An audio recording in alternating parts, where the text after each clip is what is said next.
Blog Talk Radio.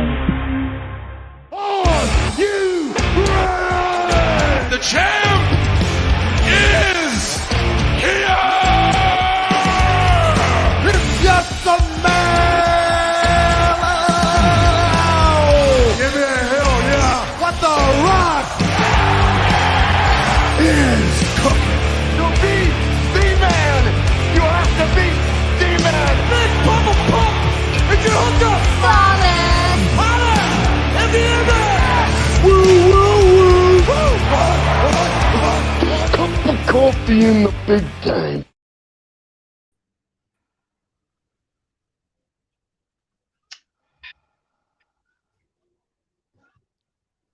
Professor, Hey, everybody. you lost your clip, Professor. What happened?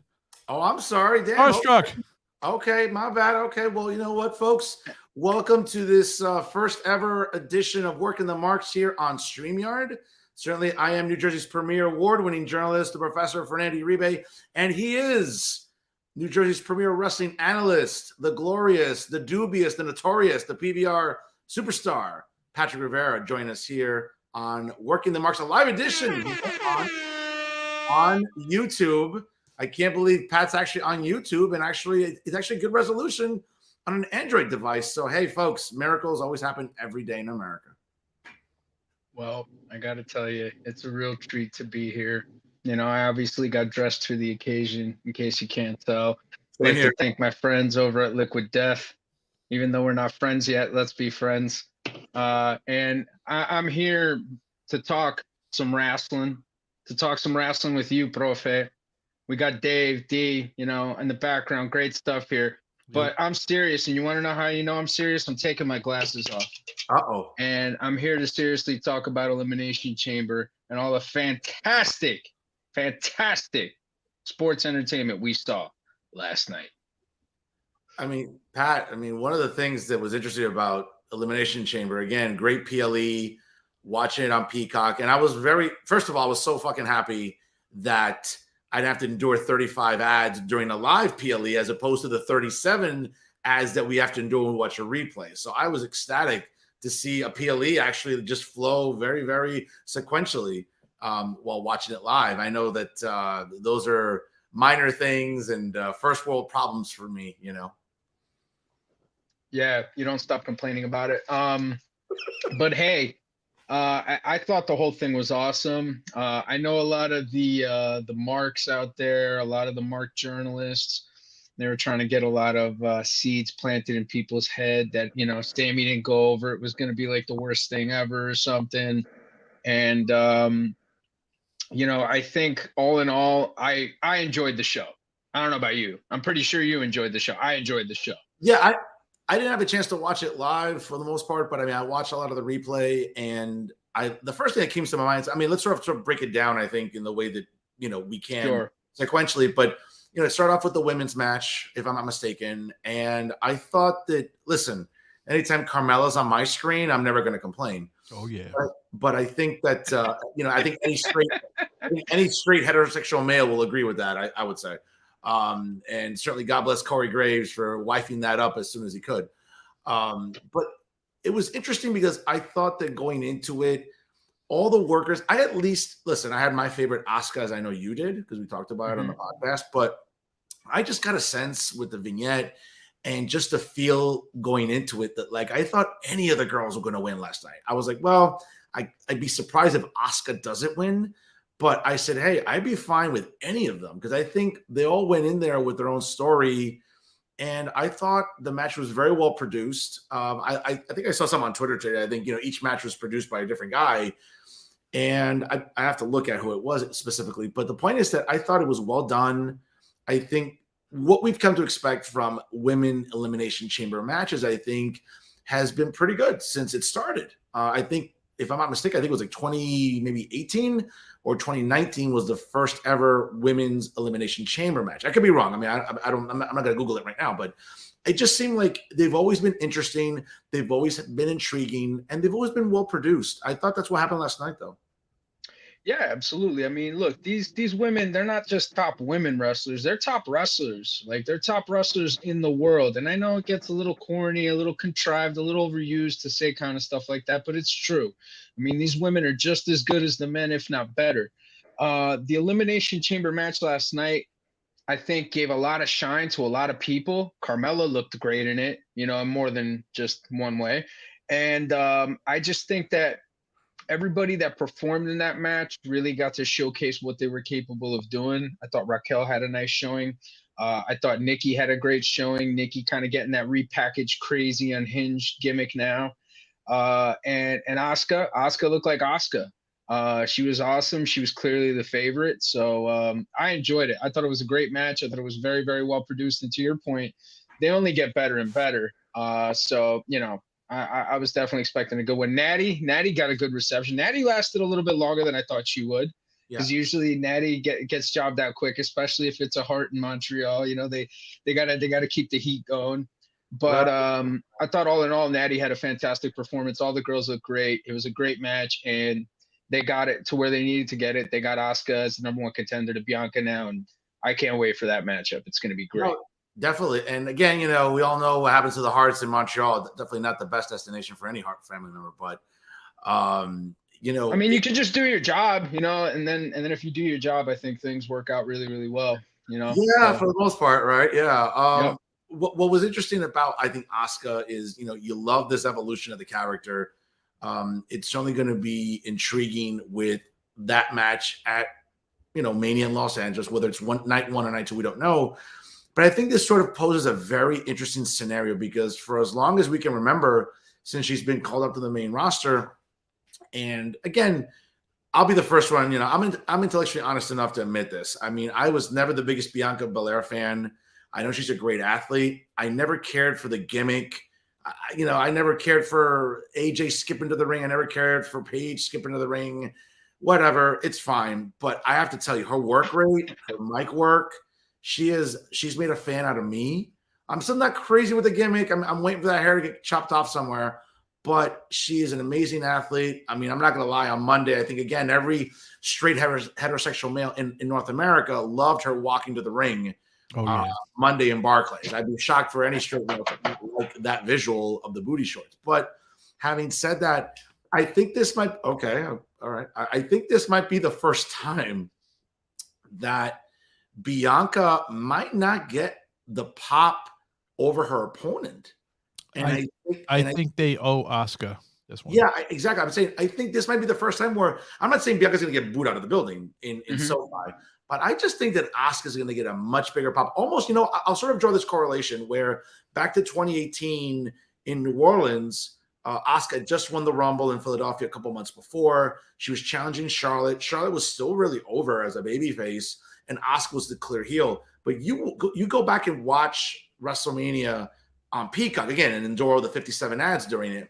But when you watch the replay, like, you will clearly see that Asuka was over with that crowd, and she was the heel. It kind of makes me think, I would argue 5 years later, history might repeat itself. I think, again, Bianca's not going to get booed out of the building, but I think that Asuka is going to overwhelmingly be the favorite and the crowd favorite in that match, bro. I don't know. That's how I look at it. Well, I mean, look, Bianca's been on a great run. She's a top star. You know, Fernando, as we know now, does not like skipping in wrestling. You know, any type of skipping. You're thinking about skipping in the future, all you indie workers that are listening to this, no skipping. We don't want any skipping. Uribe don't like skipping in his fucking wrestling, all right? But I just think that, you know, like you said, Asuka is a really good opponent because the fans can get behind her.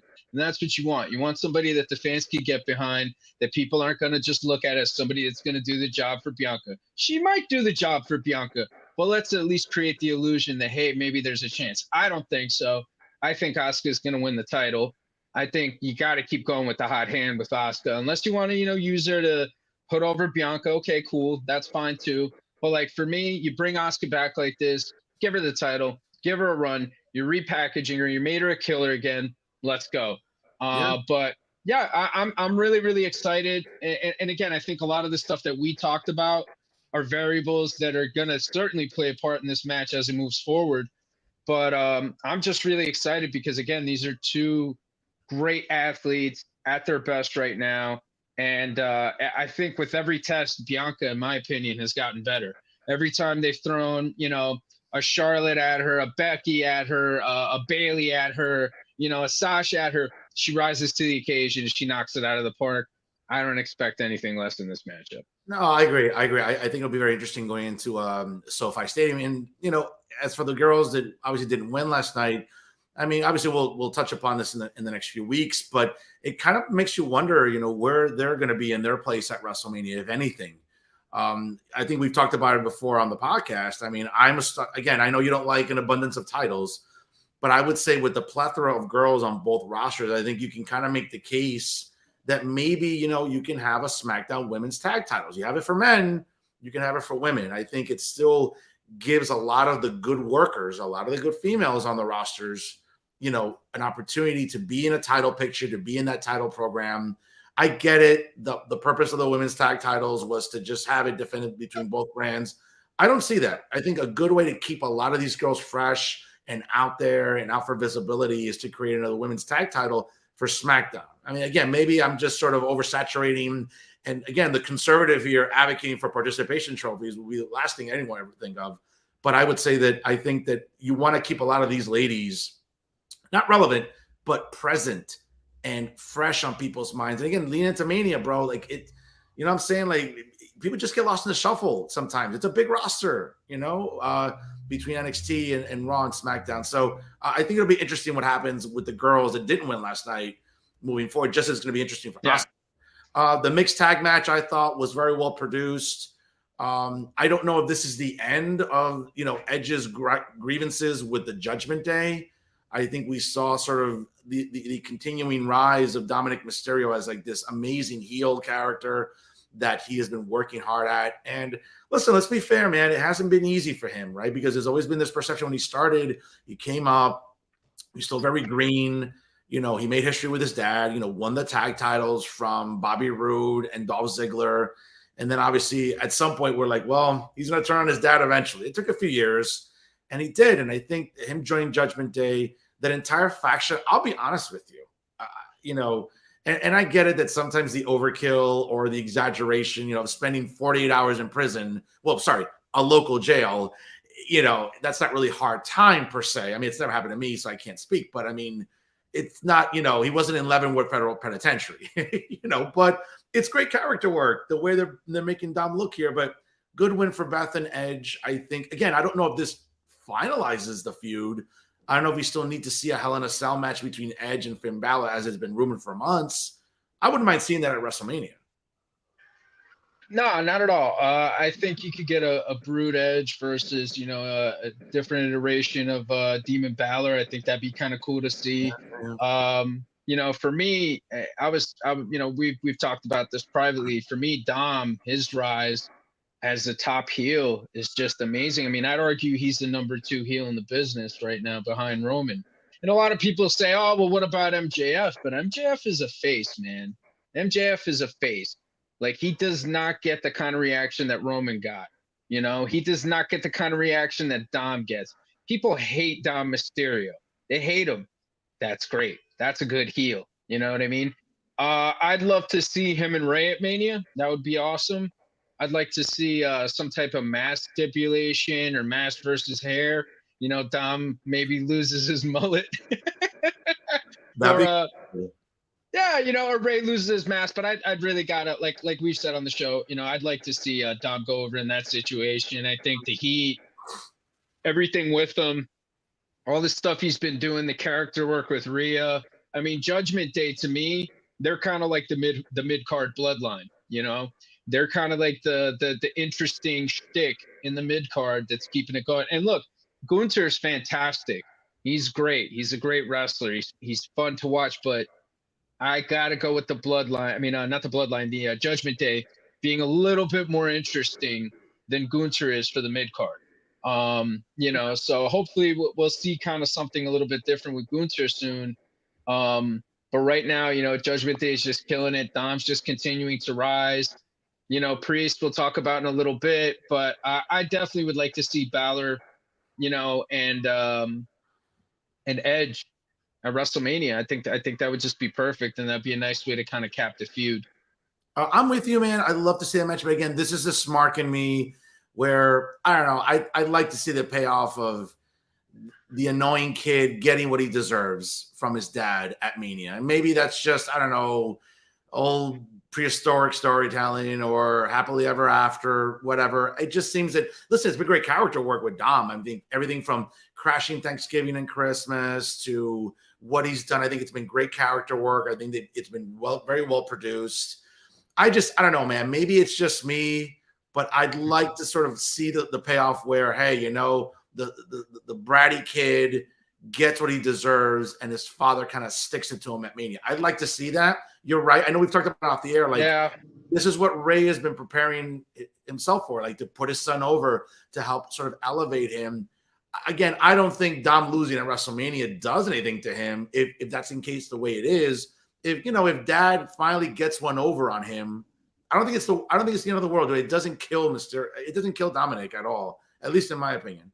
I don't know, man. I gotta disagree, man. I think you got to keep going with the hot hand right now. Dom's despised in every building that he goes into. They're really running with this, jail cholo thing. He made the wine in prison. He's doing a lot of good character stuff. Go with the hot hand. Ray doesn't get hurt with the loss whatsoever. You know what I mean? He's Rey Mysterio. He's going to be fucking over for life. They're going to be making, like years from now when the civilization is destroyed and everything's not around. Like, you're going to have cockroaches and Rey Mysterio action figures everywhere. That's what you're going to be seeing. So, I mean, like, Ray's he's going to continue to make money. He's going to continue to be, something for them no matter what. And he's forever over. But Dom, you gotta give Dom the win, man. The kid needs the rub now. Let's keep it going. Let's watch his progression a little bit further. That's all. Fair. That's fair. And folks, again, for everyone tuning in now on via Famcast Media, obviously on YouTube, you can check out obviously all of our great social media as it's there on the banner. I know Pat doesn't like to see it there, but at Patty Rican there on Instagram, at the Fernando Zone on Instagram as well. Check us out on Twitter, folks, and certainly on our Facebook page. I love the little banner there. Shout out to our exceptionally gifted producer, Dee Rotten, there for working as well as he does. We got Dave gets a pop. We got to get this guy over because he always does exceptional work here. Moving on to the men's chamber match, and it's funny though, Pat, because listen, I think we both didn't we forget about one? We forgot about the two behemoths, the meat slapping. Well, I mean, I wasn't going in any particular order, but yeah, no, absolutely, that's right. No, Brock Lesnar obviously fighting Bobby Lashley. We saw on Friday sort of an ominous, sort of turn per se, where Bray Wyatt ultimately was challenging the winner of this match at WrestleMania. So it kind of put a little dot into your head, like, where's Paul going to go with this? Does Paul want to, have Wyatt face Bobby Lashley or Brock Lesnar? I think the Wyatt Lesnar match is something that's been teased for years. If you go back and watch old Rumbles, like the stare downs and everything else, there's always been that intrigue by fans. I think Bobby Lashley getting the win by a DQ is interesting. I don't know if this is the end of the feud per se, but it'll be interesting to see what happens moving forward, because I think that, we're seeing the seeds being planted with the Hurt Business kind of reforming again. Whether or not that'll be a little bit of a neutralizer against Bray Wyatt and Uncle Howdy. Who Uncle Howdy is, I still can speculate with you, bro. But I would have preferred Lesnar going over in this match to face Wyatt at WrestleMania, but maybe something will change. Maybe Lesnar will want a rematch because, again, he was disqualified. So maybe he'll feel, hey, listen, it wasn't a clean finish, or nothing was decided. I want a chance at Bray, or just a chance to win the feud with Bobby. I thought the match was well done. Again, these are two good workers, guys who've been seasoned in the business. I wouldn't mind seeing Bobby Lashley and Brock Lesnar fight forever. I know it sounds like a horrible cliche and a horrible title for a video game if anyone ever thought of that. But it just seems like they could keep going. WrestleMania is still like 6 weeks away. So it's not like, well, maybe they can do something. Again, I don't want to see a triple threat, but I wouldn't mind Lesnar being the guy to face Wyatt at Mania, though. Yeah, I gotta go with you on that one, man. You know, Bobby and Bray just isn't very like ultra appealing for me. I don't know, man. Like, I'm sure it would be good. I'm sure that it would be great. You know, like obviously Bobby's a great worker. You know, Bray, I think needs the right type of guy with him, but I think, you know, once he has a good dance partner, he could get going. But you know, Brock and Bray is just it's a lot more interesting, especially with, you know, a lot of the character work and stuff that Brock's done lately, you know, with the fucking cowboy hat and the feather and the tractor and all that shit. You know, like Brock's like you could see he's a lot more comfortable. He's a lot more loose. You know, he's got a man bun, you know. And who's gonna say shit to Brock Lesnar about his fucking man bun? Okay. You go tell him. Nobody. No, I'd compliment it. I had a man bun once. But I would just say that Bray and Brock is a lot more interesting. I'd like to see that if you're gonna do anything with Bray Wyatt. Otherwise, what else do you have? I mean, maybe Brock and Gunther, you know, but I'd rather even in that case, I'd rather see Bobby and Gunther and see Brock and Bray still. You know what I mean? Yeah. Like if I had that as an option instead. So we'll see where it goes. I'll tell you one thing I liked about the match. The fact that they had a lot of big spots and they hit a lot of big spots and they kicked out of a lot of big spots. And it was just like back and forth. And I find that the best matches with Lesnar are like the matches that he had with your boy Goldberg, like, you know, just big, impactful moves, you know, hit him hard, hit him stiff, and you know, and kickouts and stuff like that, you know, because otherwise you try and tell too much of a story with these guys or have them work a fucking armbar. It's not going to really make much fucking sense, and it's not going to be too appealing with these kind of behemoths in a match. So, fair. you know, all in all, I'm interested to see where they go, but I'm with you, man. I gotta go Bray and Brock. I think that's a better matchup. I'm with you. Now, again, how this all incorporates into the return of the Firefly Funhouse next week, I think will be interesting. You know, whether or not they have like a Brock puppet or something. I don't know. It's just, it's weird. I don't know, man. Yeah, I certainly don't want to go off on a tangent about Bray Wyatt because we've done that on our shows before. But I don't know, dude. It's one of those things where they keep, I don't want to say repackaging him, but I get it. It just seems like, bro, the sizzle is a hell of a lot better than the steak sometimes with Bray Wyatt. And, you know, the match at the Rumble was not very appealing with LA Knight. You know, again, I'm sure Paul and him are working collectively together. And it was interesting because we talked about this before we went on the air today, as you were logging in with Dee. And, you know, not to sort of go off on a tangent on this, but obviously all the Twitter rumors, the conspiracy theories that, oh, Vince is back having some input in creative. And, you know, that's probably why we got what we got last night. Again, you know, I don't want to feed into the conspiracy theories with the marks and trolls, but it almost makes you wonder, like, how many times is Paul going to give Bray Wyatt, like, enough of a, I guess, rope to hang himself, as they say. I know that's a horrible cliche, but it just seems like maybe this will help get Bray over more. I mean, again, he's selling merch, he's selling shirts. I'm not saying he's not over, but you know what? I think you know what I'm getting at, bro. It's just, it seems like, it's very, it's very uninspiring, bro. Well, here's the thing, you know, I say this to people sometimes, you know, and you don't really think about it, I guess, when you're a kid, right? But like, imagine at your age right now, you saw The Undertaker and you saw him debut. You'd be like, this is fucking hokey. This is stupid. And this is fucking dumb. Little did you know, the guy would, you know, blossom into one of the greatest to ever do it. Bray Wyatt's kind of in a similar predicament. You know, Bray Wyatt's in a situation where he's kind of like this generation's Undertaker.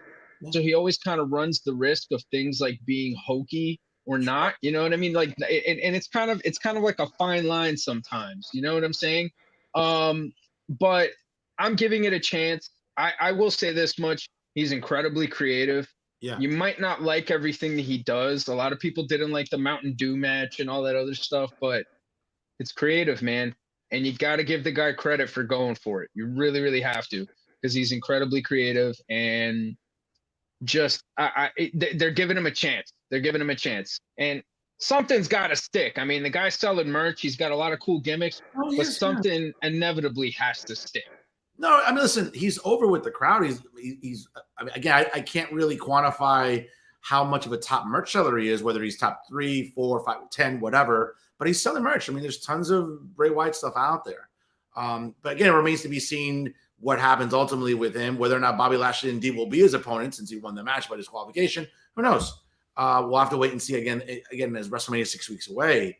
Certainly the men's chamber match for the coveted United States Heavyweight Championship, the coveted U.S. title. The second rate secondary belt you talking about? I mean, the second rate secondary belt?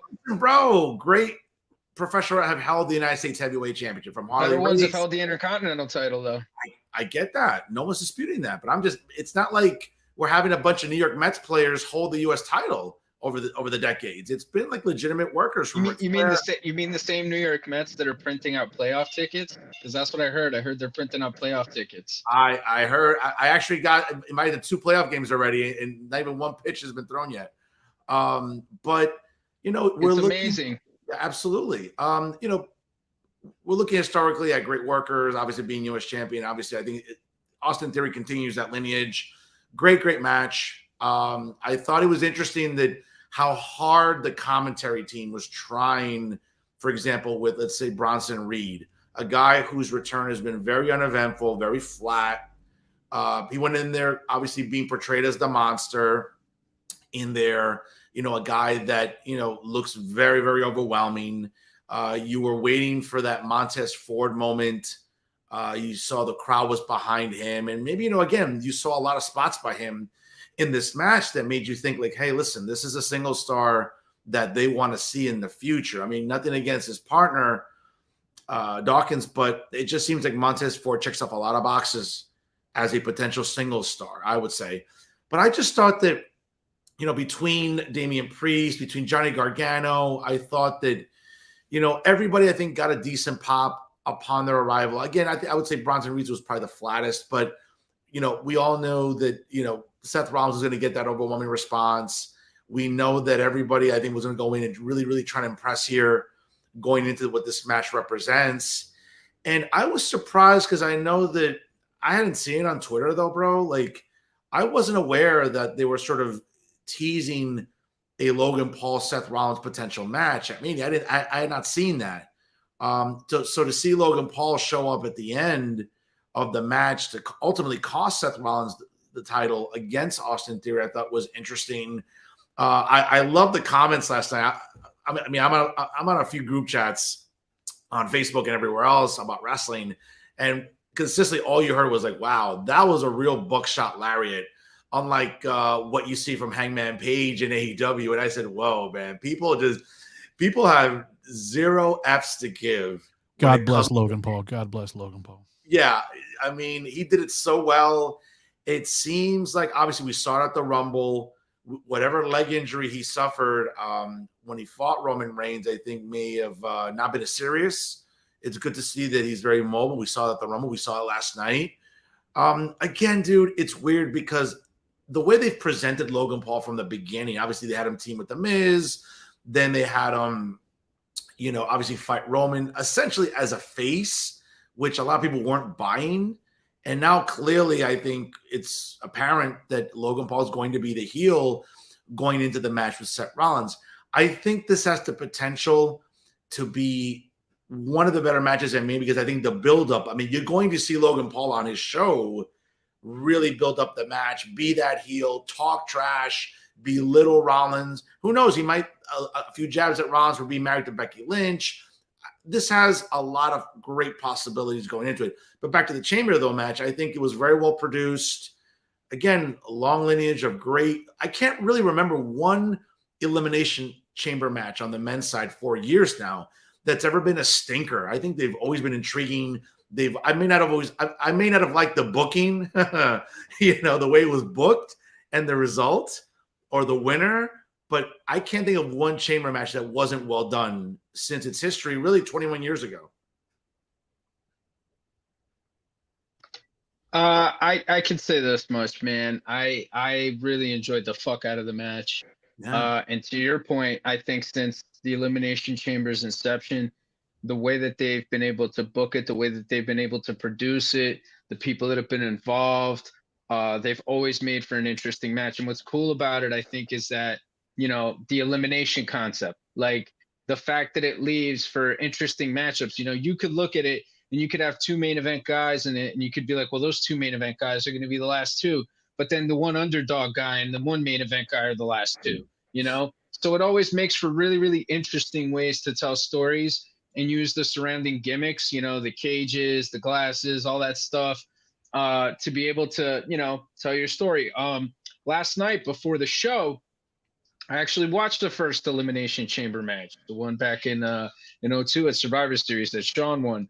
And you look at the cage from then to where it's at now, it's night and day. You know what I mean? It's just. Well, I remember too, though. I mean, I think the biggest. I'm sorry to cut you off, but I think the first thing that really stands out for me, I think, is the platform where it was always metal. Now it's just either some mat or something on top of the metal. Which, again, I don't want to fall on it. Believe me, I'm not saying it's easy to fall on it, but clearly, if you remember, like RVD, I'll never forget it. The first one you mentioned, man, RVD spill on that metal barrier around the ropes. Holy shit, dude! Like it was like I felt it in my vertebrae. I felt like, oh my god, like that hurt me. I guess you're right. Over the years, I think they've also, they also don't want people killing each other. So if they're padding the apron area over the metal, that's not the worst thing in the world. The chain link fence is still going to be catastrophic to hit. You don't want to run into that at full speed. So yeah, I know you're right though about like the obviously the design of the chamber has changed dramatically. Yeah, I'm sorry. Yeah, no worries. And the platforms on top of the pods themselves too. Like before, you kind of had to like stand in between the chain link fence. And to your point, what you mentioned about RVD, when RVD hit that 5-star off the top of the pod, when he, first of all, he had to find his footing, which was a little difficult. Then on top of it all, he had to hit the 5-star off of there. And when he came down, he actually crushed Triple H's larynx. So he finished the rest of that match with the crushed larynx because Van Dam came down, I think, with his knee, like right across it. Well, remember too, there wasn't the spacing. I mean, they've also enlarged the chamber where you have a considerable gap between the roof of the pod and the rest of the chain link, ceiling apparatus. So I think that's also allotted for it being safer too. Well, they also kind of Tetris that motherfucker so that like it just slides right in into like the ringside area, whereas opposed like before it was just like this giant metal circle coming on top of like a square. So it was kind of like a little weird, but now it's better. Just, like the camera work, everything, like it's so much easier. Like they've mastered it. But the match yesterday, we had talked about it on the show, and I had mentioned that Bronson Reed, Johnny Gargano, Priest, Steven, but mainly those two, and I would say Montez Ford were really the ones that had something to prove in this match, because Priest is Priest, Seth is Seth, Theory, he's the dude on the rise, but like those three guys definitely had something to prove, and Bronson and Johnny more than anything, because Bronson came back, it was a little flat with the crowd.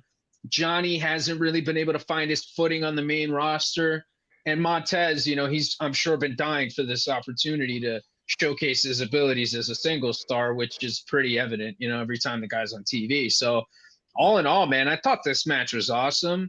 I love the finish. I love how we had mentioned that Logan Paul would show up. Logan Paul, to me, when I look at him, he reminds me so much of Love Machine Art Barr. The way his body is, the way he hits the frog splash, his mannerisms, even the shitty kind of mullet thing. It's just like he's got that thing going, man. He's got that. There's a swagger to him. There's a demeanor to him. And yeah, man, he hits that buckshot lariat pretty badass, man. So, I think that Logan Paul is exactly where he needs to be. The ceiling is incredibly high for him. And, I think him, his brother, Austin Theory, they should start up a stable in the E and call it the Influencers. Be like over-the-top douchebags making videos all the time, like modern stuff like that, modern heel asshole bullshit that will get over with the crowd and will get heat. And the Paul brothers, they're heat magnets. Yeah. Theory, he's a heat magnet. You throw in Dom Mysterio, forget about it. It's the NWO of fucking douchebags. So, All in all, I thought it was a fantastic match. I love the way that they're leading into Rollins and Paul. And to your point, the stuff on Paul's show is going to be great because he's going to lend himself to it. And I really look forward to the buildup of some of these matches that came out of that men's chamber match. It's interesting. Again, maybe we're keeping kayfabe alive to some extent, but anything floating around on I didn't have a chance to check wrestling Twitter today or anything on Instagram, but anything as it pertains to Montez Ford, any legitimate injury, or is that just, again, we're keeping kayfabe? That was a work. You could tell it was a work. There was no X's thrown up or anything like that. Whenever there's injuries, they'll throw the X's up real quick. It looked violent. I mean, when you look at a guy just splat right on that hard surface. I mean, again, but he's still, bro. He was at an angle. Like his body was kind of hanging from like the bottom rope like that at an angle. Sure. And remember, it's cushioned outside. He knew Rollins was coming. He went up and he bumped his hand down with it, man. Sure. That was safe. That was gimmick, man. That was gimmick. Yeah. And I think also that was there to buy time so that way neither one of those dudes could go into their finish. And I think it kind of gave them enough time so that Paul could come out, disrupt the match, and then it could set up Theory going over. Yeah, definitely. Again, not a surprise, Austin Theory, the way they've been pushing this kid. He checks off a lot of boxes. I have really liked the evolution of the character. He's always been that sort of obnoxious, annoying heel. He's been insufferable. You know how I feel about insufferable individuals. I don't care for them, but it's a great character that he's portraying on there. And I would say that the best thing they ever did, though, Pat, again, maybe you'll disagree, but the best thing they ever did was get rid of that selfie gimmick and this and that. And I don't know. I think that this toughened up version of Austin Theory, I think, has been better. Clearly, he has been meal prepping. He looks a little more defined, chiseled. He's been hitting the gym clearly, and maybe cutting out those carbohydrates from his meals and maybe drinking more water. I don't know. He looks a little more defined, that's for sure. But I like the evolution of his character, man. Well, I mean, that's what it is, man. It's growth. I appreciate what he does pretty much all the time, man. I mean, the kid knows how to do what he knows how to do, and he does it well, man. He's a pro. The selfie thing before, it was meant to be annoying. It was meant to be that way, and he did a great job with that. And every character eventually grows, and he's grown into a different phase now, this character. It's more or less still kind of the same thing. He's cut out a few of the little things, but he's certainly a little more ruthless. I'm curious to see where he goes, especially for Mania. A lot of the big rumors are, him and John Cena, which I would love to see. I think it would be a really good rub for him. And I think it would be good to have Cena on that Mania card in Los Angeles as well. Sure, especially since it seems with 6 weeks to go that The Rock will not be appearing at Mania. Again, something could change. I don't know. But it seems like you want to bring in some star power and overcompensate for the fact that Dwayne Johnson's, again, I don't want to say clearly, it appears that Dwayne Johnson's not going to be a part of WrestleMania. And I know that was a big sort of put your chips into the middle of the table, and it didn't work out. It seems like, you dealt the cards, you look at your hand, that's not the, what you wanted, what you got. So, compensate by getting Cena on there. Again, it's going to get a lot, another Cena WrestleMania shirt. Poor parents out there that got to be shelling out $35 a pop for a new Cena shirt every pay-per-view PLE that he's appearing at. But a good chamber match for sure. Certainly, obviously, it brings us to the main event. And I said this to Dee. Well, first off, let me just say this. Samantha Irvin is a national treasure. I could watch her recite the alphabet when she introduces people, okay? She has the best announcing voice, hell of a lot better than the girl from NXT. I mean, God help us, I have to endure that every Tuesday. But she is just, you see the feeling, the pronunciation, the emphasis, just the mannerisms, the way she announces people, especially Roman Reigns, the undisputed, like, it's gold. But having said that, and I said this to Dee, off the air before broadcasting today, I have to tell you, man, the storytelling, the way this match has been building, again, just the presentation. I'm going to go on record right now And again, as I said to D and you, I mean, obviously I'm the older guy in the group here. I've been watching wrestling longer, theoretically, than both of you. I would say this is a top 10 match all time. I'm willing to go as far as saying I'm putting this in the same category in my adult life. Well, since the time I was watching wrestling as a kid, adolescent, and adulthood, I'm putting it up there with Macho and Steamboat. I'm putting it up there with Taker and Shawn. I'm putting it up there with a top 10 all-time match. I mean, I was on the edge of my seat. My cousin was pacing. I know people that were like, I didn't know what to think. I already had it in my mind. I wasn't falling for, oh man, maybe they'll swerve us. Maybe Sammy will win in his hometown. I just knew that somehow Roman was going to get the pin. And theoretically, Roman did get the pin cleanly. I mean, there was a lot of chicanery and a lot of bullshit before. It's a clean win for Roman. I get it. I mean, all of a sudden, are we saying that because someone got distracted for a second and they turn around and they get pinned, that's not a clean win? I mean, I'm sorry. Great match. Top 10 for me. I thought it was a clean finish. Where they go with Sammy from here, I don't know. Unless but the fans start hijacking the show the way they did with Daniel Bryan in 2013, 2014, where at the time Vince had no choice but to put him into the main event at WrestleMania because he was that over. I don't know if that's the case now, but I would argue that it's getting there.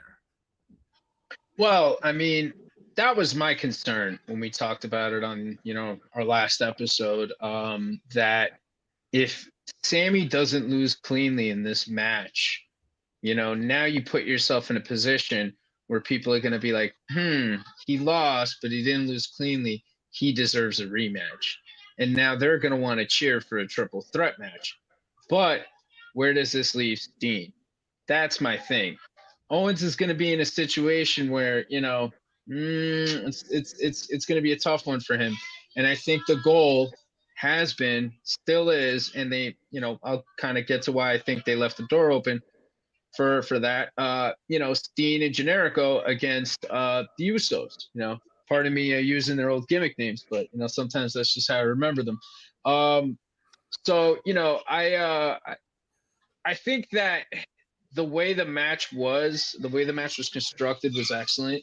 You saw Roman and Sammy's awareness like on full display. Like they read that room. And I mean, like 5 minutes passed before they even locked up. Yeah. And it was bananas. And the crowd was hot. Usually they'll milk it, they'll play it out. The crowd will stay hot, but then eventually the crowd will come down. They'll start to boo or something. No, the crowd was hot. They stayed hot. You know what I mean? And then when they locked up, they were still hot. They popped again. You know what I mean? And then they ran the tackle, the tackle spot, and all that stuff. And the crowd popped again. I mean, like they were just so emotionally invested in every movement in this match. And these guys, they created something magical, man. They created something special, I thought the ref bump spots were going to happen. That was going to be inevitable. Jimmy Uso getting involved was inevitable. The near falls were great. I thought all of them were done very, very well. I like the fact that they played to the fact that Sammy physically did not match up well with Roman. The Roman's clearly the stronger guy, and Sammy would kind of have to use leverage and timing and kind of fool Roman, to be able to get some type of an advantage over him. I mean, had him beat. I mean, again, you create the illusion that Sammy had him pinned for a few seconds. So again, I think you're right. There's that element in the air still, the uncertainty that, hey, Sammy had him beat. And it doesn't necessarily disqualify him from having a grievance and say, hey, listen, I had him beat. Personally, I know you're going to hate when I say this, but fuck it, dude. Make it a fatal four-way. Get Steen in there. Fuck it, But no, I'm fucking with you. I'm kidding. I mean, again, where does that leave the Usos? I'm trying to look at it from like, what does this do to the overall card? Sure. That's the thing. I mean, if this is a situation where you could call an audible and there isn't a plan in play for somebody who's necessarily a big star, then, you can kind of do something like that and that'll be okay. But like Steen's a star. He's a big star in that company. That's a dude that you want to have in a match that's meaningful for WrestleMania. You know what I mean? Tag title match with Steen and Generico against the Usos. That's big. That's big. You know what I mean? I thought everything was good. I like the fact that Jay didn't hit Sammy, didn't betray Roman. They kind of left it open, and if Sammy, hit the spear on him by accident, so now that's gonna kind of cast a little doubt in that relationship. And then the fact that they didn't really give the fans what they wanted. Like we had said, if you're not gonna have Sammy win, what's the best thing you could do? Reunite Steen and Generico in Montreal. Have them do the big hug. They didn't do the big hug. That's okay. They're probably gonna save that for TV. But I think that they put themselves in a position to kind of get Roman to Cody, to get Sammy and Steen to the Usos, and, kind of basically set up the rest of the WrestleMania card to be what it should be. I mean, look, people are going to try and hijack the shows. Now, that's my fear. That's my fear with him not losing cleanly. That's my fear, And I know a lot of people were crying, oh, my God, this is messed up. You had the chance to put this guy over in Montreal. The WWE never wants to do this. Too fucking bad. Too fucking bad. Okay? You're still going to watch it anyway. Stop complaining. All right? If it bothers you that much and you think it's so bad, then don't watch it. Don't watch it. You're still going to watch it anyway. They had a good opportunity to do something yesterday. They chose not to do it. But guess what? The fans were still entertained. The building was hot. Sammy got a pop at the end. More importantly, there's bigger plans in play. If you're going to have Sammy win the title, he's going to be a transitional champion. Why are you going to put over Sammy after Roman's had this amazing reign when you could save it for putting somebody else over at WrestleMania? You know what I'm saying? I'm sorry. No, I'm with you. And I think, listen, we don't know what the text messages look like, what the phone calls have been like, what the Zoom calls have been like. We were under this impression for many, many months, right? We had heard really from one legitimate pro wrestling journalist, right? Billy Body, which we both love to listen to when they're on Keeping It 100. And I think there's an element of me, though, man, that while I'm happy to see Cody win the Rumble and challenge Roman for the title, obviously, the whole intrigue of, well, his dad never got to win the WWF / now WWE Championship. Cody can do it. There's a part of me, man, that's still a little disappointed that for whatever reason that we didn't get to see Dwayne Johnson put over his cousin at WrestleMania. I think there's an element of me that's a little disappointed. Not to say that Mania is going to be bad. Of course not. You would have to have the functional IQ of office furniture to even think that, because it's still going to be very good. I'm just saying, I think there's an element of me, there's like 5% of me that's a little disappointed that we don't get to see The Rock, again, from what it looks like, facing Roman, having Roman go over his cousin, having Roman sort of have that victorious moment. He stands over his vanquished foe / cousin, and that's how Mania goes off the air. It seems like that's not going to be the case with Cody getting that magic moment, winning the title his dad never could. My problem, though, is, and not to say that we're getting here, but last week when that segment with Sammy and Cody, you could tell the crowd. It was a great. I mean, it was like 30 minutes. Jesus Christ! But you could tell the crowd was solidly behind Sammy. And I'm with you. I'm kind of concerned that maybe going into Raw tomorrow night or SmackDown Friday night, that the crowd's going to hijack the show a little bit and kind of force Paul's hand into maybe having to put him into the main event. Now, again, I know over the weekend, I know you love the Mark conspiracy theories, right? We've been watching all weekend long that supposedly Vince had some input into the match last night. I mean, I talked to a lot of people today on text, my group chat and stuff like, of course that finish. If Vince has any input, of course, look at the finish we got, of course Vince is involved. I'm not buying that for a minute. But again, getting back to my point, there's an element of me that's a little disappointed that Dwayne, thus far, again, 6 weeks away, doesn't seem like he's going to be a part of Mania. I get it. Cody and Roman is still compelling. But there's a part of me, though, man, that's a little disappointed. Yeah, I mean, I think there's a lot of people that are going to feel disappointed. But again, we don't know what the situation is. It was our understanding, as per Billy Body, that he wanted assurances that there wasn't going to be any type of issues with Vince or anything popping up. And, and I believe it was also a Saudi Arabia sale that might have been an issue or something. look, it's not going to happen. I think there's also a lot of fans that want, WWE to stop bringing back old school wrestlers for one-off matches. I think they want, their guys to kind of continue to grow and to evolve. Look, I mean, WrestleMania with the right kind of promotion, with the right kind of stars, will always do well. You know what I mean? The right kind of storyline will get people into the building. Rocky and Roman could still happen. It could happen next year for all we know. You know what I mean? Right now, I just don't think that for the involved parties, it seems like it's a good idea. Now, again, things could still change, but I think that Roman and Cody is a really interesting matchup. If I was booking it, I would do a rematch with Sammy and Roman on SmackDown. I would announce that shit tomorrow night, and I would do a rematch, and you get a huge number for that. And then you have Roman go over cleanly. No bullshit, no nonsense. Usos come out, Jimmy comes out, beats the shit out of him. Jay pulls him away. Then Jay beats him up. Then Steen comes out. Steen and Generico wipe, clean house after the match. And that sets up the tag title match for WrestleMania. That's a good way to do it. You eliminate all the problems. You have Roman walk away after he beats him. Roman goes straight to the back. One's up in the air. Usos come down, attack this dude. That's it. That's how you do it. People are going to complain no matter what, but guess what? They're still going to watch.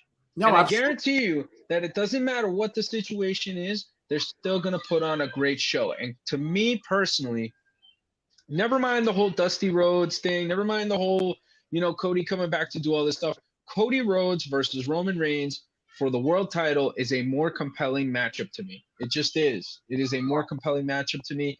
And I think Cody Rhodes is more of a top guy and has more of that look than Sami Zayn does. And I love Sami Zayn. I think he's a fantastic wrestler. He's got the Mick Foley appeal, but to me, he's a transitional champion. That dude's not going to – you're not going to believe him against Drew in a match. You're not going to believe him against Brock or Bobby in a match. Cody, you believe it. You know what I'm saying? Cody, you could see it. It's a little bit more. You could buy it a little more. And again, that's no knock to him. He's a fantastic worker. He does amazing for what he does. But there's certain guys that are meant to do certain things. You know what I'm saying? And that's that, And I think that even he was intellectually honest enough to admit that when he was on Ariel Helwani. Yeah. So, I mean, all in all, look, man, I think it was a fantastic match. I think it's one of the best matches I've ever seen. I agree with you. The story was beautiful. I watched it with my son. My daughter passed out, but I watched it with my son, and my son loved it. He was hooked. He told me by the time the match was done, he said, "Dad, that's one of the best wrestling matches I've ever seen." I mean, you know what I mean? It was, and it's true. Yeah, it really was. It was from your 8-year-old son to say that to this 48-year-old man saying that. I mean, I think, and everybody in between. I mean, that's the thing. I think we saw great storytelling. We saw, again, sort of like the elements, right? Sammy's family there at ringside. Yeah. Pieces of like, oh, man. And again, I said this to Dee. I do not recall a hometown crowd that influential in a match since probably CM Punk in 2011 against Cena in Chicago. I don't recall any match that in the last decade or so that had that hometown feel where the hometown crowd played, I think, such a pivotal role in the tone, in the climate. Again, go back and, again, folks, go back on Peacock. I mean, if you can endure the ads and watch Money in the Bank 2011. I mean, I would say that this was as comparable of a hometown crowd having, again, I think a big part to play in the match. Not in the result, obviously, but certainly I think in the climate. Pat, also, too, I mean, something that obviously break down with you on the show here today, obviously, not just the success of Elimination Chamber and everything else, but for other pro wrestling fans, certainly last night, for people that stayed up late, all the way out in San Francisco, if I'm not mistaken, I think, or out in Northern California somewhere, Mercedes Moné, formerly known as Sasha Banks in the WWE, winning the IWGP Women's Championship, again, on a late, if for those of you who got to stay up for that, I mean, I was out last night, and I remember getting my phone going off at about 2-ish in the morning, I think. I was out with my friends, and I saw, breaking news, Mercedes Moné wins, and I'm like, holy shit, that's right. They're actually still having their event out in California. So a little history there. Good for Mercedes. She's trying to make the most of her time away from WWE, make some money, build that capital with fans. Continue to work. Great. I just saw the replay on YouTube today. Great match with Kairi Sane. What you expected, good job IWGP by New Japan getting a name like Mercedes Moné and putting the belt on her. Now, again, where it goes from here, I don't know. Yeah, I think that she's kind of doing her thing in Japan now. We had talked about it on previous episodes. There she is with Kairi Sane. They both look great. But I think that she's helping grow women's wrestling in Japan. Yeah. And I think that this is something she's always wanted to do. And I think ultimately she's going to end up, back in WWE. She's going to end up, she's kind of doing, the women's Cody Rhodes thing, like that's kind of what it seems like she's going to end up doing. I know that there was a lot of WWE people that were there yesterday supporting her. Bailey, I think, was there. CM Punk was there. CM Punk, yeah, but he was hanging out with Lars Fredrickson from Rancid. Your boy Dave Meltzer. Who else was there? Snooka's daughter, Sarona Snuka, she was there. Trinity was there. So I mean, they had a good turnout, and I think for that kind of crowd, for what they're trying to do, that was good. Jay White lost a loser leaves New Japan match against Eddie Kingston. Of all people to lose out to. And I love the Switchblade, but really, your job in Kingston? Yeah, but I mean, Eddie's been doing stuff with New Japan Strong for a while. Sure. It kind of makes sense. Homicide was there too. He's also been doing stuff with them. Filthy Tom Lawler, so it was a lot of New Japan Strong guys. I just think that's a good matchup. And if Eddie Kingston wants to do that, or if they're going to let him kind of do New Japan more often, I think that's a good win for him. Jay White, obviously, we don't know where he's going to end up. AEW, WWE, that's probably the best place. Honestly, I would put him in NXT, and I would make him the guy to beat Braun Breaker, because sooner or later Breaker is going to have to come up. And I just think that Jay White, not enough of the American audience really knows him like that, Not enough of the wrestling audience knows him like that. And I think that he's a young dude. He's a well-spoken dude. He's got a good-looking white boy. He could fucking talk well. He's a dude that, you put him in NXT, he'll get himself over and eventually get to the point where, he can make the main roster, and he'll have a little bit more recognition than them just putting him on Raw or SmackDown and people going, who the fuck's this guy? You know what I mean? Yeah. So I think that would be the best choice for him. But I mean, you're right. I mean, in the last year, obviously he's done work with Impact Wrestling, bringing the Bullet Club gimmick to Impact Wrestling along with Chris Bay and some of the other members.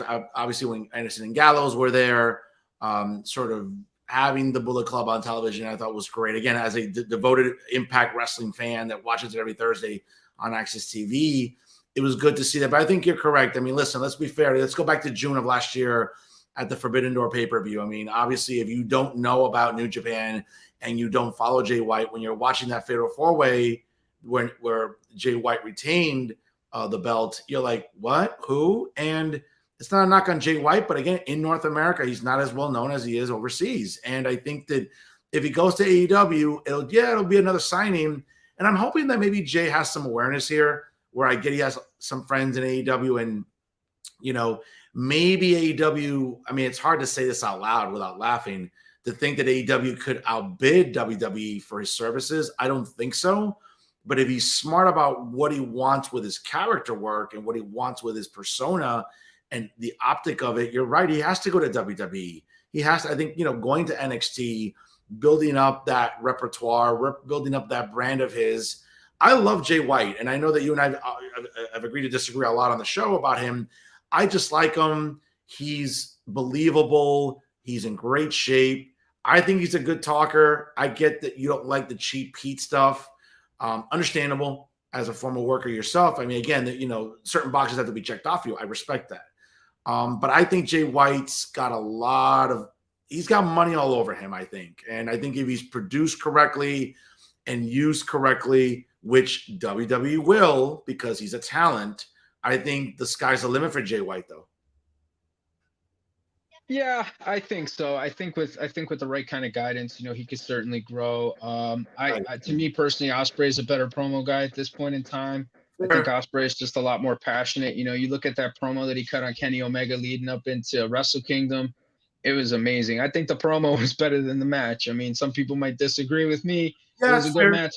I don't think it was the best match of the night. I think Okada Jay White was. Jay White's really good in the ring, and Jay White's improved, but he's just not there yet. And again, to your point, you know, he needs that time to marinate, to grow with the American audience in order for people to really kind of give him a chance.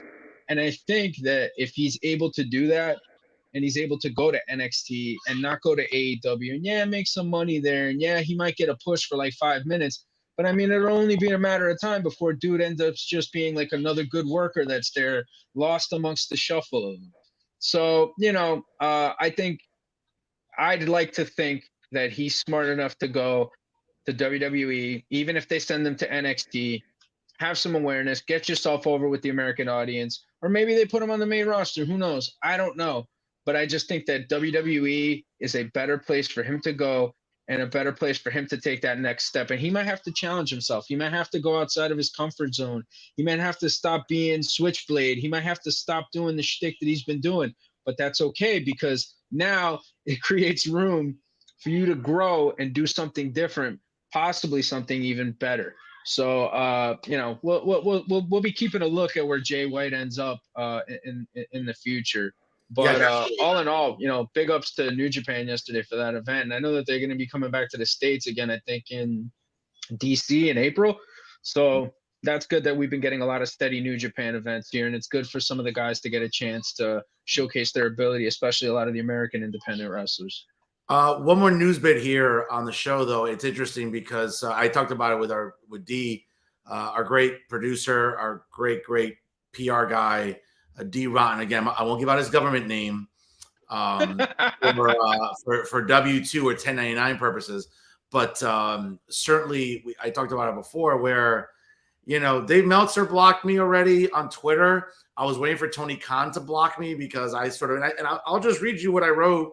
And I think I might have sent you a screenshot of it from what I sent yesterday to a few different group chats. But we all know that Tony Khan clearly got triggered on Friday night with Ariel Helwani's appearance at SmackDown. Certainly, and I'm just trying to find it here and make sure that I think I have it correctly. Yeah, so Tony Khan obviously wrote on Friday night, you're a fraud at Ariel Helwani.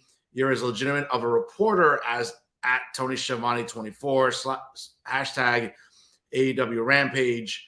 I wrote back, this got unnecessarily tribal, Tony. He's a businessman. If he's hired to make appearances, that's on him.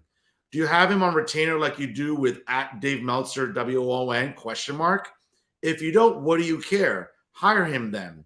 Stop being childish. You're acting like you're at AEW fan base. So to this moment, Tony Khan hasn't blocked me. But the reason I felt writing that is because, you know, Ariel Helwani's appearance on SmackDown Friday night in Montreal, I think triggered a lot of people in the IWC, on social media. And I'm thinking to myself, why? Like, as somebody, and again, and I said this to Dee off the air before we broadcast today, again, as someone who has learned to monetize podcasting, obviously not at the levels that Ariel Helwani does, but even at the low level, again, I understand the importance of monetizing a project like that.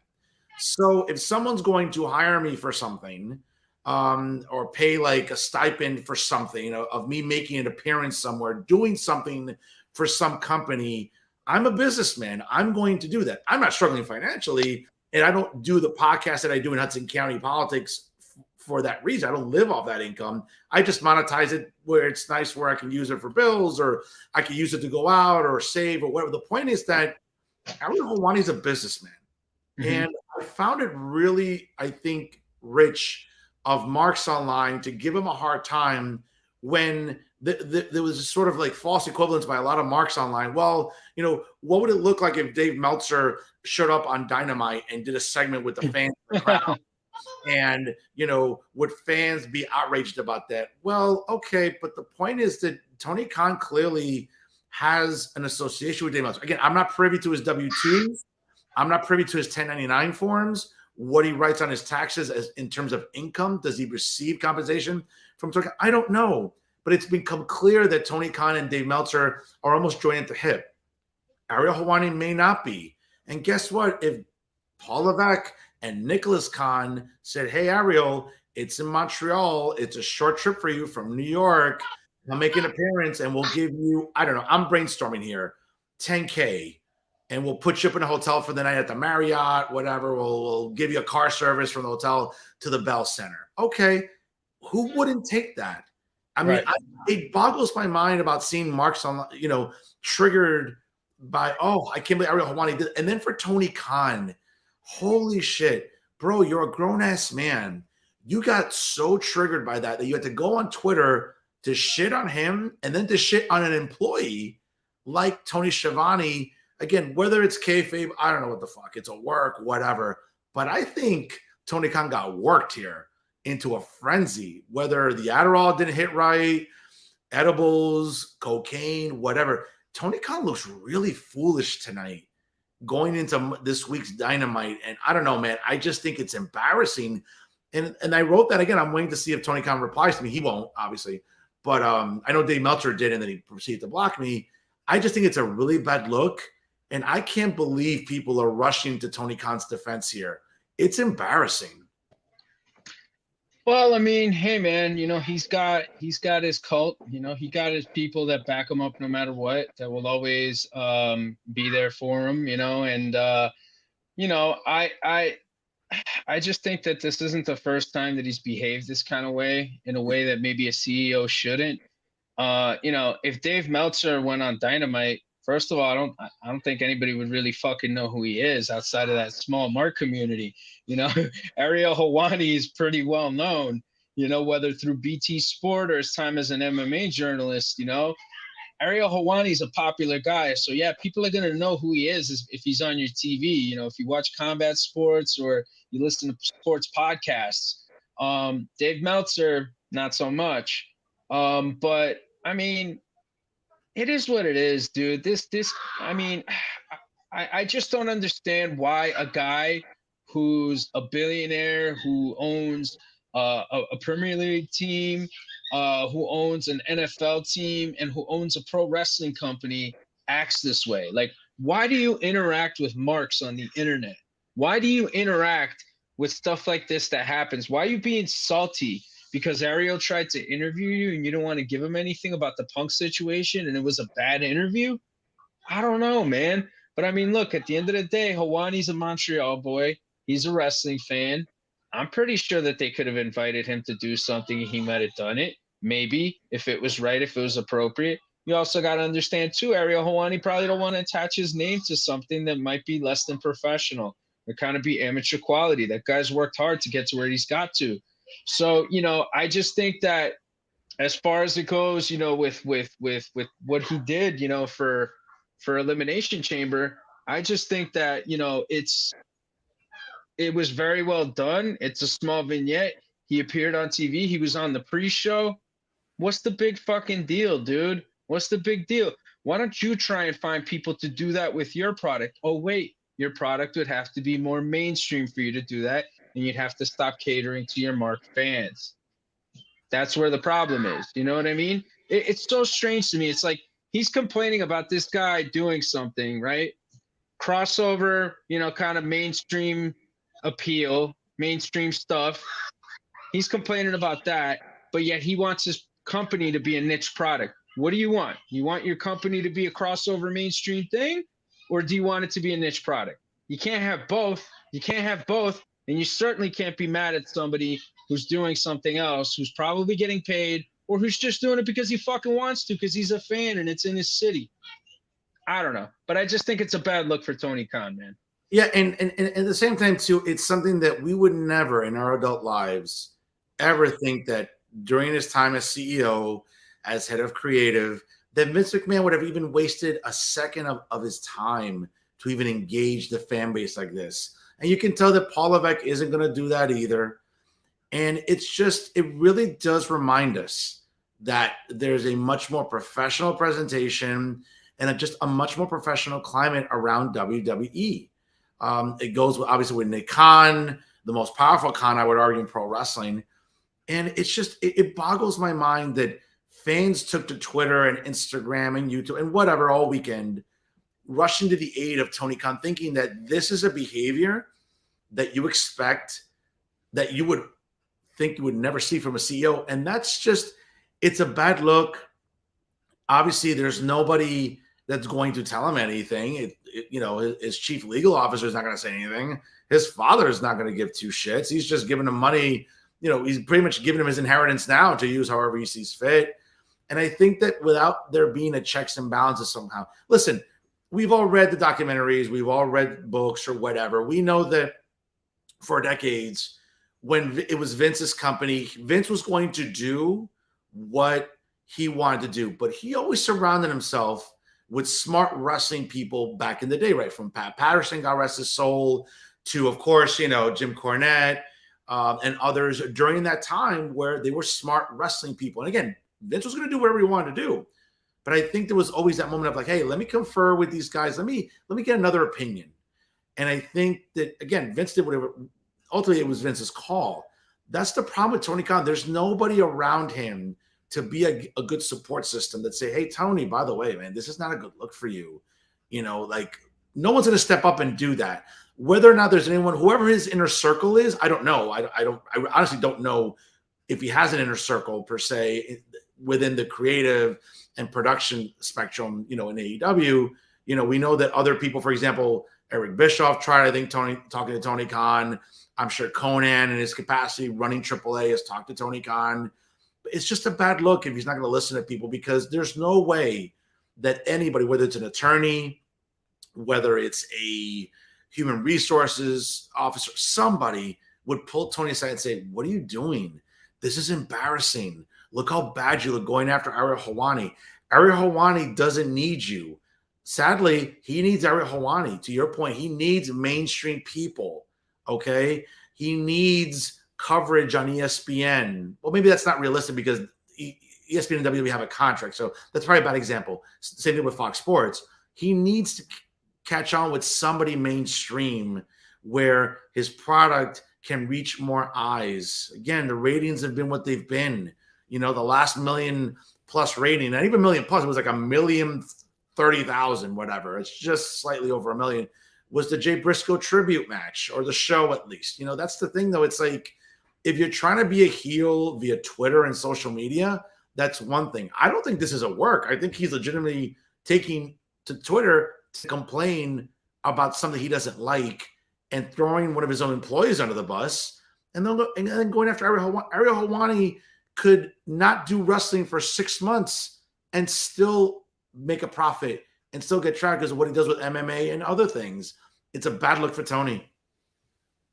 Yeah, it's a bad look. It just looks immature, man. It's not something that he should be wasting his time with. Vince would never give a shit about what the marks would say or anything like that.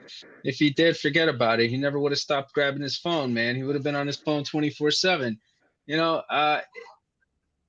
I mean, I'm sure that there's people in the company that have been like, hey, Tony, maybe you shouldn't do that. Maybe there are people that are telling him this. Maybe there are people that are not getting paid. They genuinely like the guy, because one thing that people do say about him is that he is a nice guy, but maybe he just doesn't want to listen. Maybe he just doesn't care, like what people say. Maybe he feels that he needs to do this somehow. I don't know why, but maybe he feels that way. You know what I'm saying? So it's hard to tell somebody with that much money and that much power what they can or can't do when you kind of haven't even set like those specific boundaries. You know what I mean? It's like him as a boss, CM Punk with what he did, and that post-show scrum. Never would have done that with Vince McMahon. Never. It would never would have gotten to that point. Vince would have stopped that shit and it would have been done right there on the spot. Tony Khan let him do that. You know what I'm saying? Tony Khan lets these people do a lot of stuff. He hasn't established those boundaries, and it's too late for him to try and do that now. Oh, yeah. Yeah. I mean, the time for oversight is over. I mean, the time for oversight. And even at this point, I think he would literally need to become a micromanager. And as someone who loathes micromanaging, I think that it's that bad of a climate and work environment where I think you might have to go back to that. And obviously, working with adults is not going to be easy. You've established this climate in AEW for 3 years now, going on 4. where you're kind of giving the employees the ability to run the asylum. And I'm sorry, that's a bad look. And, just to sort of close up with this topic, but I just think it's interesting where these are things that Tony continues to shoot himself in the foot with. It continues to make him look bad on social media. And for people to take to his defense, I get it that, oh, well, Ariel Helwani looks like a hypocrite. No, he doesn't. He's a capitalist. He's a businessman. And again, WWE's not going to have someone just show up on their television without compensating them somehow. Maybe, hey, listen, take a flight and we'll get your room and car service. Maybe it's something as simple as that, where it wasn't even a compensation for the night, right? Okay, but they know how to do that. They're smart at business. And Tony has a lot. For a guy that graduated with a degree in business from, I believe, University of Illinois, I think UI, I could be wrong. But I think that's where he got it from. Like, you're not showing yourself to be a businessman. You're showing yourself to be a mark that's catering to marks, but you're just wealthy. And I just think it's a bad look for him. And I think that moving forward, Ariel Helwani is going to be fine. Now, again, I hope he doesn't get emboldened by this and start thinking, hey, you know what? Maybe I should get Dave Meltzer and put him on television. Dave Meltzer is probably one of the most least photogenic human beings. So I would hope that's not the case. But Tony, I think, has to sort of revamp his image a lot. It looks bad. It looks childish. And again, I'm not saying I'm the most perfect person aesthetically on television when I present myself, but Jesus Christ, like, you have to have some awareness.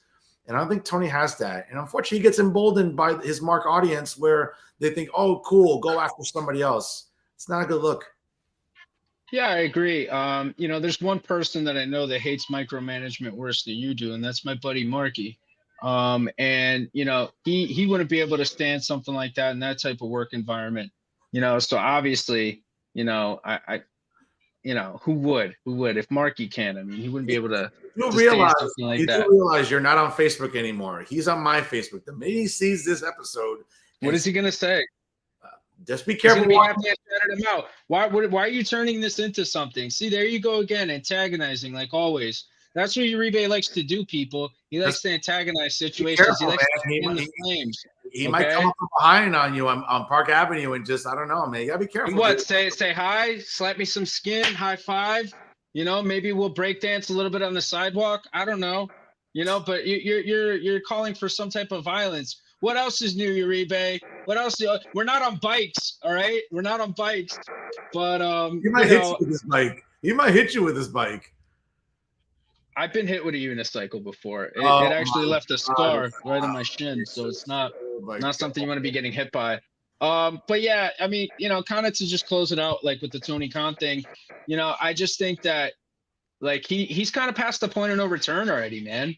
Like, this is it. Like, he's had so many different wake-up calls, whether it's the stuff that happened with Punk, whether it's how he booked and debuted guys that are stars.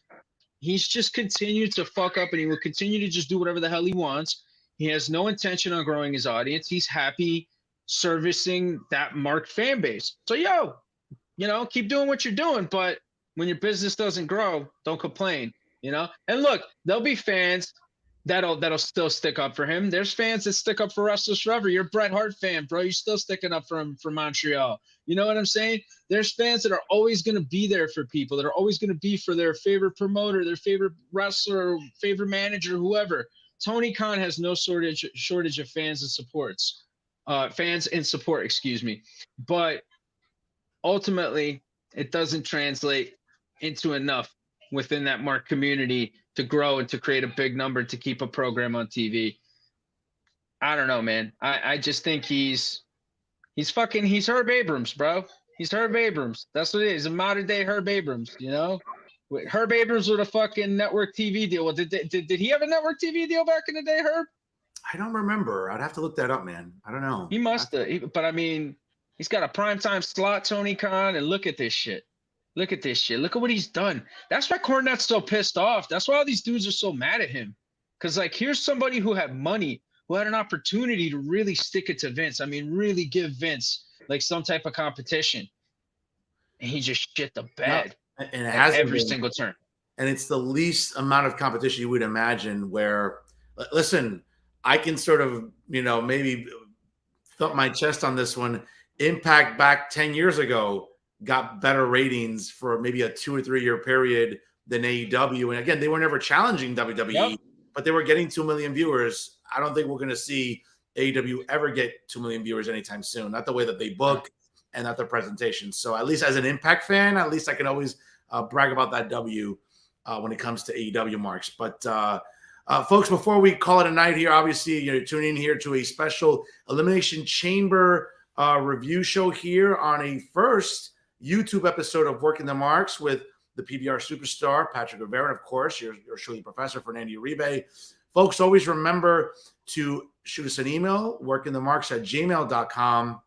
And of course, you see all of our great social media handles there on the banner. Shoot us a message. You can see there at working_the_marks. Hit me up on Instagram at the Fernando Zone. You can see there at Patty Rican. Hit up Pat. Tell him hi. Tell him, compliment him on his exceptional selection of Hawaiian shirts.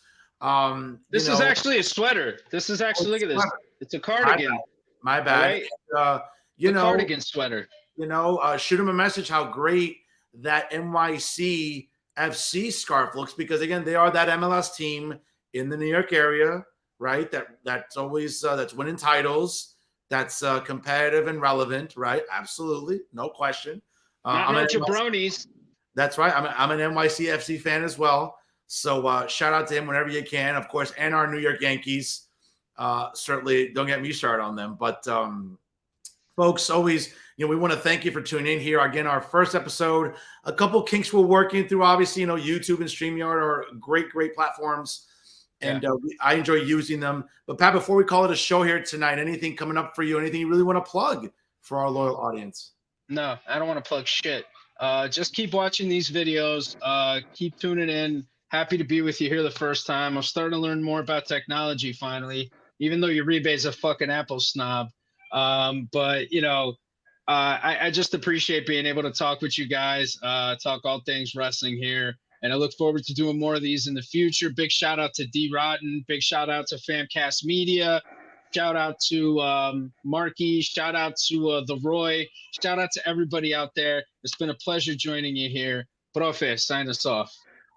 Folks, again, special thank you to Famcast Media for being such loyal supporters and obviously, sponsoring the show here. Showing to Dee Rotten and the amazing job that he does in producing not just this show again, and certainly working on promoting our podcast on social media. I have to tell you, the Working the Marks Instagram page is growing. The content there is, I don't know, it's exploding, like any guy seeing pictures of Maris probably in their pants at some point in time. So, you know what I'm saying? But it's great content. We have Dee Rotten to thank for that. And we are, I know I speak on behalf of Pat. We are just incredibly grateful to Dee Rotten for all the hard work and dedication he does. And obviously producing this show here on YouTube via StreamYard.